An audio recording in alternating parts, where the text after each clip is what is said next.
말씀은 대단히 종말론적인 말씀입니다. 대단히 귀중하고 또 우리가 반드시 생각해야 될 아주 소중한 말씀입니다. 심판적인 말씀입니다. 이건 예수님을 생각할 때 사랑을 생각하고 복음을 생각하고 예수님을 용서로 생각하고 천국 약속으로 생각하지만은 이걸 꼭 잊지 말아야 합니다. 이 복음을 받아들이지 못할 때는 어떻게 되느냐? 심판은 예수 그리스도의 구주의 동시에 심판주가 되십니다. 이 마지막 통첩이니까 이걸 받아들이면 구원이고 받아들이지 않으면 영영 회복할 수 없는 멸망에 빠지는 겁니다. 저는 이 크리스마스 때가 되면 좀 마음이 착잡합니다. 왜냐하면 이 호텔에 가든지 식당에 가든지 보면 크리스마스 추리가 많아요. 크리스마스 장식을 많이 해놨잖아요. 많이 해놨는데 자세히 보세요. 메리 크리스마스가 없어요. 메리 크리스마스라는 글자가 없어요. 그럼 왜 없는 거예요? 예수가 없는 거예요. 예수가 없는 크리스마스예요. 그걸로 생각할 때 참 착잡합니다. 저는 제가 지금 살고 있는 아파트에도 누가 해놨는지 모르지만 들어가는 입구에 잘 해놨어요. 크리스마스 트리를 3개 잘 해놨는데 아무만 봐도 메리 크리스마스가 없어요. 십자가도 없어요. 그건 뭐 하는 겁니까? 뭘 하는 겁니까? 제가 이게 이런 경우가 해요. 게다가 또 알고 있는지 모르겠습니다만은 요새 옛날에는 왜 백화점이 거기에서 징글뱅글 크리스마스 노래가 많았잖아요. 시끄러울 정도로 지금 없어요. 또 왜 없느냐? 이 녹음을 하는 것은 가수가 노래를 불렀는데 이거를 갖다가 여기 틀어가지고 들려주는 거 아니겠어요? 그러니까 연주한 레코드를 틀어주는 거거든요. 근데 지금 세상이 각박해져가지고 이거 틀려면 저작권 내놓으라. 이 저작권 때문에 백화점에 크리스마스 캐롤이 없습니다. 저작권 때문에 이거를 만약 틀려면 그 노래 부르는 가수에게 저작권을 줘야 돼요. 그런 제도가 생겨가지고 지금 크리스마스가 조용합니다. 크리스마스는 시끄러워야 되는데 온 동네가 시끄러워야 되는데 조용합니다. 왜? 저작권 때문입니다. 내가 부른 노래인데 왜 거기다 틀느냐? 거기다 틀면 내게 돈을 내라 이거예요. 이것 때문에 또한 저작권 때문에 이 서울 거리가 다 백화점까지 조용합니다. 그래서 장식만 있는데 장식 속에는 메리 크리스마스가 없습니다. 글자가 없어요. 그래 예수 없는 크리스마스. 이게 무슨 의미가 있는 겁니까? 이 생각해보면 참 이거 어떻게까지 여기까지 갔나 마음이 지금 착잡합니다. 전 아침 저희 집에 들어갈 때마다 그 크리스마스 추리를 해놓았어요. 아무리 보아도 메리 크리스마스가 없어요. 크리스마스의 본뜻은 뭡니까? 예수님의 생일이에요. 간단하죠. 예수님의 생일이에요. 오늘 나섰다는 게 아니에요. 옛날 2000년 전에 나섰다는 거죠. 그걸 우리가 기념하는 거죠. 그리고 다시 오실 예수님을 우리가 위하여 우리가 준비하는 것이 크리스마스인데, 크리스마스의 본뜻은 예수님이 세상에 나섰다는 것이죠. 예수님이 세상에 오셨다는 것이죠. 하나님의 아들이 이 땅에 오셨다는 거예요. 이게 제일 중요한 것입니다. 그런데 저는 언젠가 공부하면서 옛날에 칼 바르트에 대한 공부를 하다가 깊은 감명을 받은 일이 있습니다. 바르트라고 하는 유명한 신학자, 저 시골에서 목회하면서 이 예수 그리스도에 대해서 성경을 큰일이 났어요. 마음에서 믿어지지 않는 게 있어요. 믿어지지 않는 거. 그게 뭐냐 하면은 도대체가 천지를 창조하셨다. 하나님이 창조하셨다. 믿어지지 않아요. 5,000명을 먹였다. 그게 말이 되나? 한 떡을 떼는데 우리가 5,000명, 떡 5개와 물고기 2마리 가지고, 아니 이거 5,000명을 먹였다. 이게 말이 안 되기야. 여러 가지로 믿어지지 않는, 목사인데 믿어지지 않는 거예요. 이게. 그 믿어지지 않는 게 있어요. 동정녀가 아들을 낳았다. 한마디로 말하면 남자 없이 예수님은 세상에 태어났다. 이 믿어지. 이게 안 믿어지는 거예요. 의사도 그러더라고요. 난 다 믿어요. 성경 다 믿지만 내가 의사이기 때문에 남자 없이 예수님이 태어났다는 건 그건 못 믿어. 그걸 못 믿겠다. 이런 문제가 생긴 거예요. 칼 바르트라고 하는 유명한 신학자가 믿음이 흔들리는 거예요. 고민하다가 어디서 저쪽으로 듣느냐. 예수님이 부활이에요. 십자가에 돌아가셨어요. 그리고 장례 지냈어요. 부활하셨어요. 그 부활 사실만은 절대로 부인할 수가 없어. 되어진 일을 모아서 성한 걸 보나 뭐나 제자들이 순교하는 걸 보나 12제자가 다 순교했잖아요. 그 모든 일을 볼 때 예수님이 부활은 확실하다. 부활은 확실하다 하고 보니까 확 돌아가는데 이 발트의 신학의 핵심입니다. 홀로사스에게도 말씀이 육신이 되었다. 하나님이 사람이 돼서 세상에 오셨는데 이런 엄청난 기적이 여기 있는 크리스마스죠. 뭘 못 믿을 거냐? 하나님이 사람이 되어서 이 땅에 오셔서 우리를 구원하기 위해서 어떻게 그걸 못 믿냐? 뭘 못 믿겠냐? 그리고 하나님이 땅에 오셔서 사람의 몸을 입고 역사하고 계시는데 하나님이 천지를 창조하신 하나님이 역사하고 있는데 뭘 못 믿겠냐? 그때부터 모든 성경의 이야기가 다 믿어졌어요. 다 믿어졌어요. 여러분들 그만해야 합니다. 말씀이 육신이 되어 우리 가운데 오셨다. 하나님이 사람의 몸을 입고 이 땅에 오셨다. 하나님의 아들이 세상에 오셨다. 이것을 믿고 나니까 다 믿어지는 거예요. 병자를 고친 거, 5,000명을 먹인 거, 바다 위로 걸어가신 거, 못 믿을 게 하나도 없어요. 그래서 유명한 칼 바르트라고 하는 신학자가 되었다.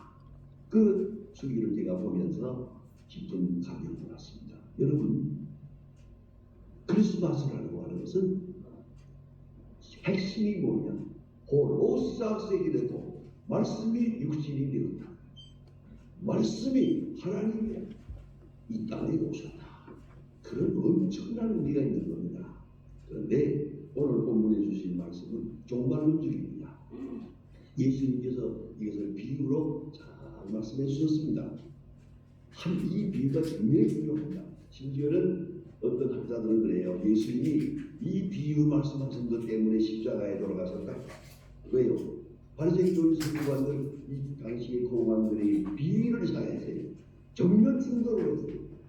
그래서 예수님이 십자가에 돌아가셨다. 이 말씀 때문에 오늘 본문 말씀 제가 조금 전에 이 길어서 읽질 않았는데요. 이 내용은 이런 겁니다. 잘 아시는 거예요.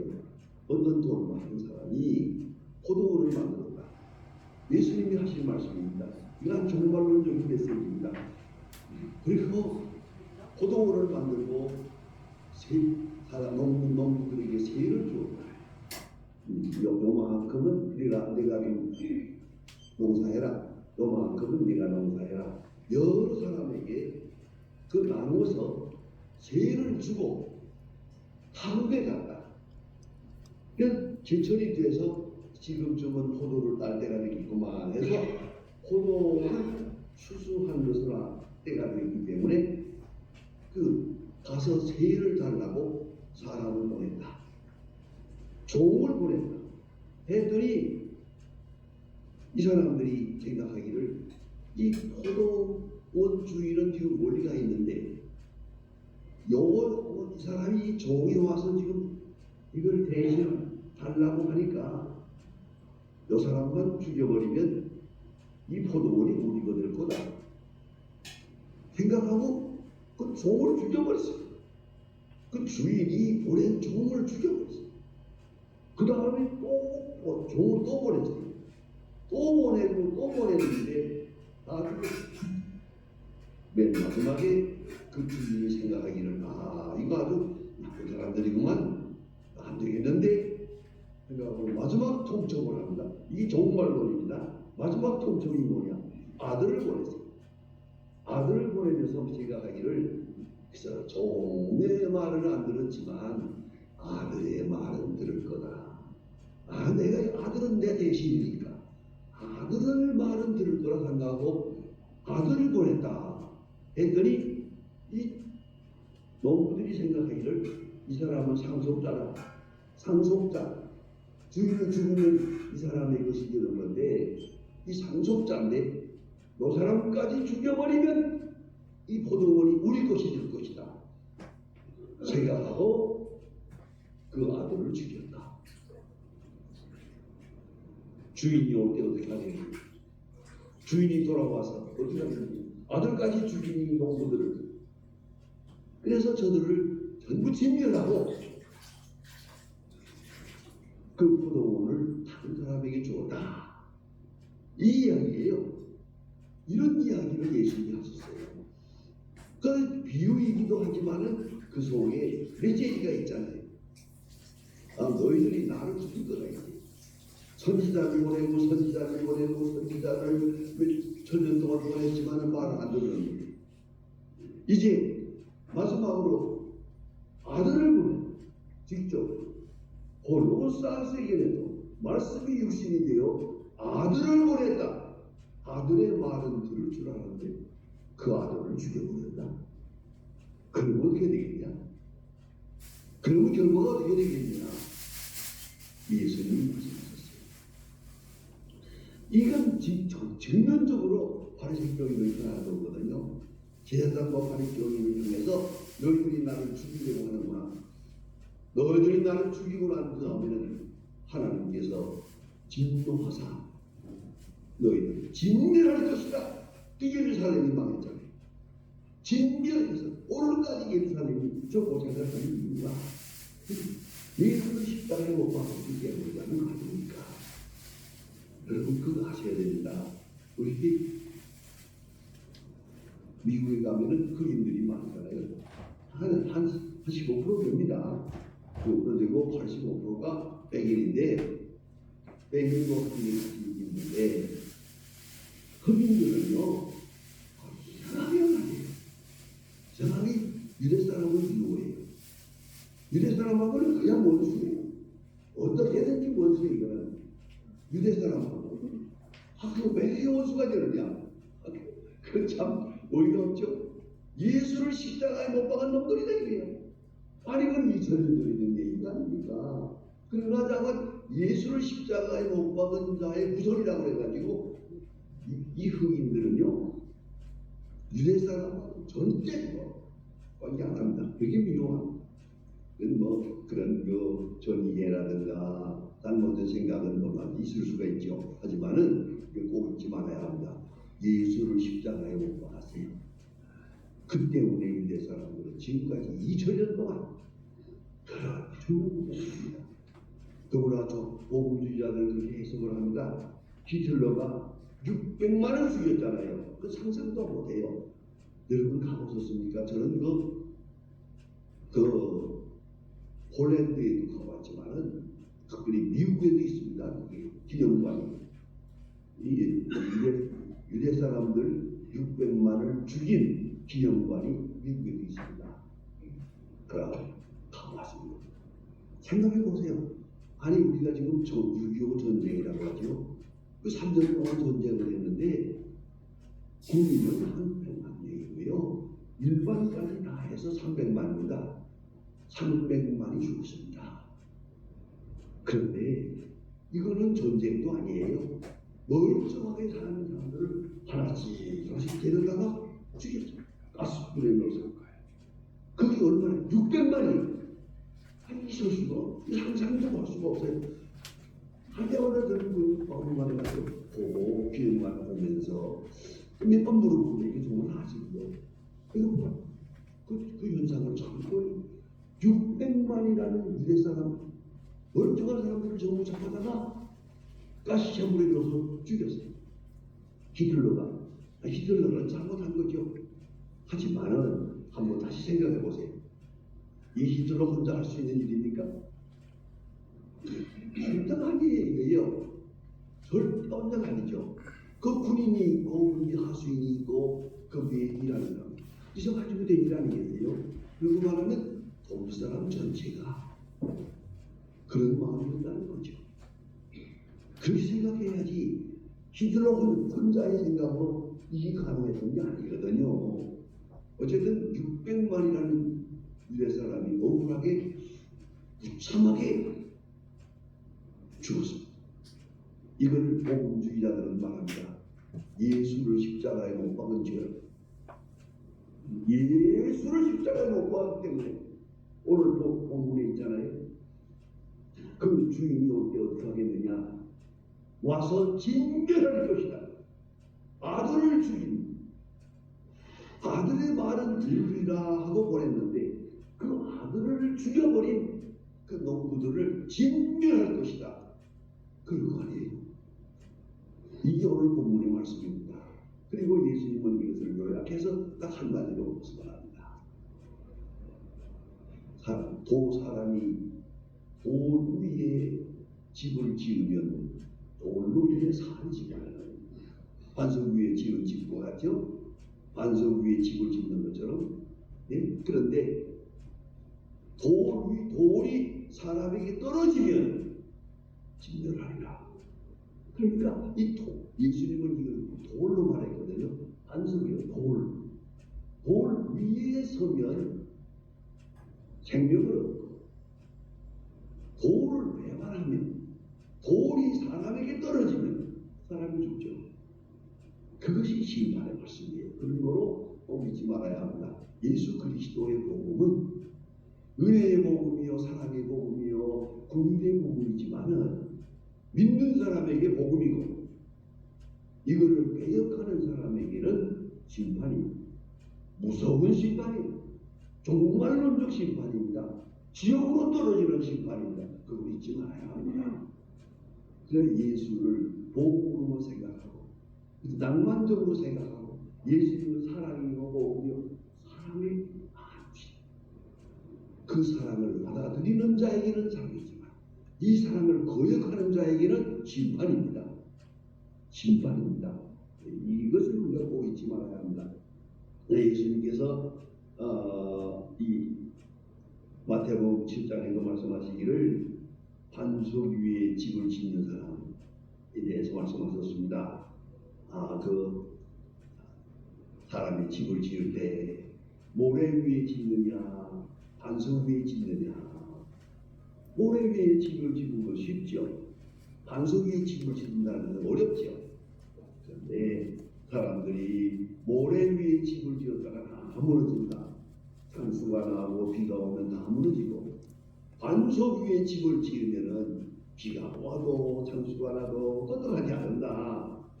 말씀하셨습니다. 이 말씀의 뜻은 내가 너희에게 복음을 전했는데 이 복음 위에 인격을 세우고 영광을 세우고 생명을 세우면 구원을 받고 영광을 얻을 것이고 이 복음을 받아들이지 않으면 모래 위에 집을 짓는 자와 같이 된다 라고 예수님께서 신이 말씀하셨어요.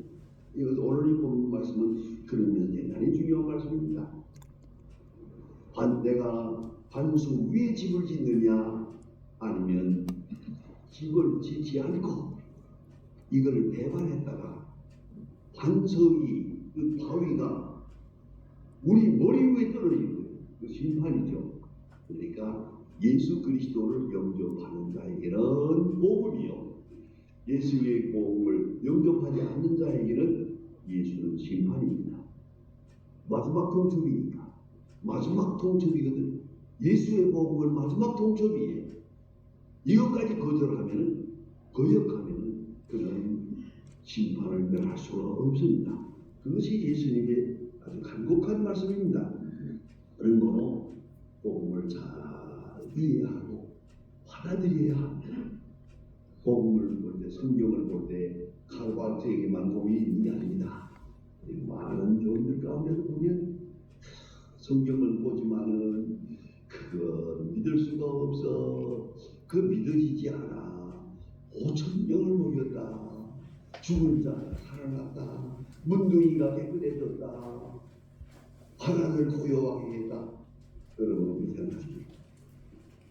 이 하나님의 말씀을 그대로 100% 수용할 수 있어야 되는데 이게 안 되는 거예요. 왜요? 내가 반석 위에 집을 지은 자가 아니기 때문에 그래요. 칼바르트처럼 말씀이 육신이 되어 우리 가운데 거하시라. 하나님이 육체를 입고 이 땅에 오셨다. 뭘 못 믿어? 이걸 믿고 나면 못 믿을 거 없어. 또 그걸 어떻게 믿느냐? 부활을 믿으니까. 부활과 성육신 이 두 사건을 확실하게 믿고 나면은 그 다음부터 다 믿어집니다. 창세기서부터 요한계시록까지 못 믿을 것이 하나도 없어요. 그렇게 믿어야 되는 겁니다. 그런데 많은 분들이 성경을 읽다가 시험에 빠지는 분들이 많아요. 그러나 구약 성경 보면 좀 이상한 말들도 많잖아요. 좀 이상한 것도 있어요. 어떤 사람은 또 그걸 가지고 문제 삼는 사람이 있어요. 여러분 마태복음 보면은 아브라함이 이삭을 낳고 이삭이 야곱을 낳고 하는 족보가 있잖아요. 그 족보를 자세히 보세요. 그것도 그냥 보지 말고 잘 보면요, 거기에 장녀 출신이 네 사람이 있어요. 이게 말이 돼요? 예수님의 족보에 장녀가 있어요.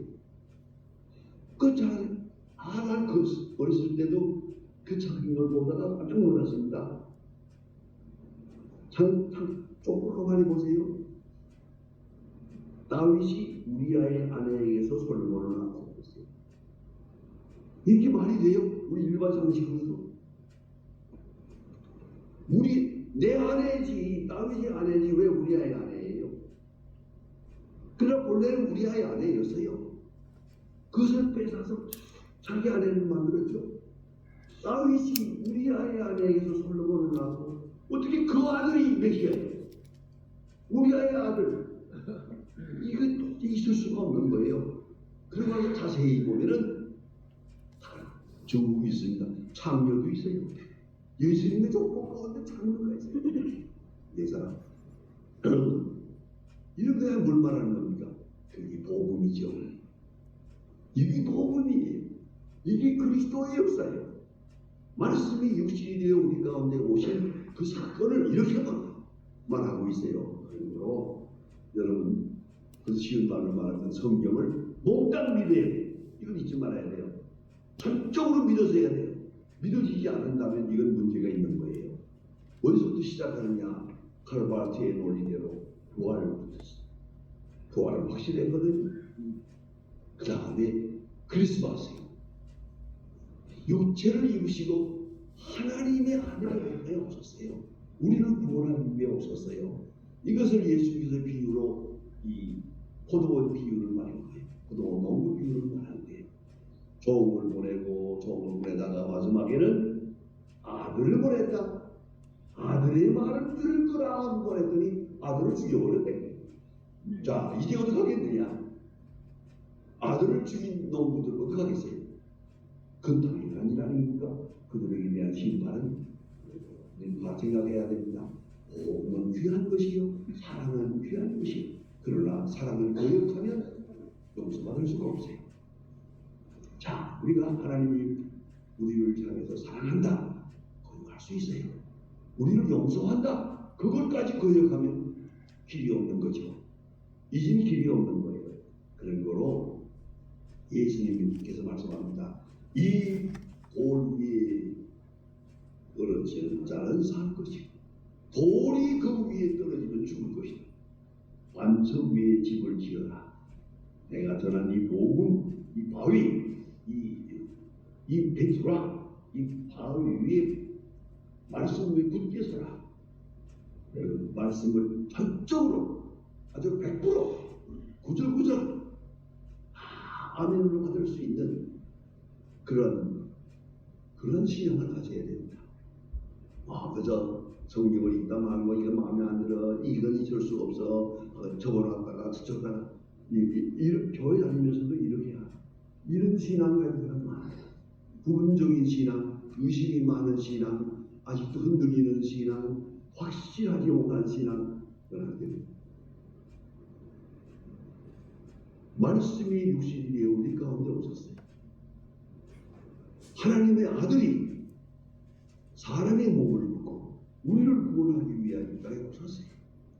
이것을 받아들이는 믿음, 그 다음에 못 믿을 것이 무엇이 있어요? 환하게 성경 진리가 환하게 가슴에 다가오는 거예요. 이 역사를 하나님 성탄을 통해서 특별히 연중합니다. 크리스마스 말씀이 육신이 되어 우리 가운데 오셨습니다. 이것을 우리가 받아들이고 영접할 때 하나님의 자녀가 되는 겁니다. 그러나 거역하면 그건 용서받을 수 없는 거죠. 아들까지 보냈는데 그 아들을 주신 농부들 어떡하겠어요? 아들을 거역합니다. 이게 구제불능입니다. 오지 마시고 예수 그리스도의 사랑은 귀한 겁니다만 사랑을 영접한 자에게는 복음이요 은혜요 축복이요 영생입니다. 그러나 사랑을 거역하면, 말씀을 거역하면, 십자가를 거역하면, 복음을 거역하면 이거는 심판입니다. 그 자체가 심판입니다. 잊지 말아야 합니다. 그런데 그 성탄을 통해서 우리가 주님을 마음을 열고 주님을 영접하는 큰 기쁨이 있겠지만은 조금이라도 마음속에 어두운 그림자가 있어서는 안 됩니다. 왜요? 반석 위에 집을 지었으니까, 말씀 위에 인격을 세웠으니까, 말씀을 받아들이고 말씀대로 하기로 하여 토탈 커미트먼트, 토탈 액셉텐스, 전적으로 받아들여야 됩니다. 그래야 영생의 길이 있고요. 그러니까 만일에 이걸 거역하면 오늘 예수님 말씀대로 돌이 떨어지면, 여기 보니까 가루가 되리라 그랬어요. 예수님이 구주이기도 하지만 심판의 기준이기도 합니다. 믿으면 영생, 안 믿으면 지옥. 그래서 옛날 복음 전하는 분들, 목사님들 보면 믿으면 천당, 안 믿으면 지옥. 그렇게 간단하게 복음을 전해서요. 이게 맞는 얘기예요. 확실한 얘기입니다. 예수 그리스도를 영접한 자에게는 그야말로 크리스마스입니다. 바로 영접하면.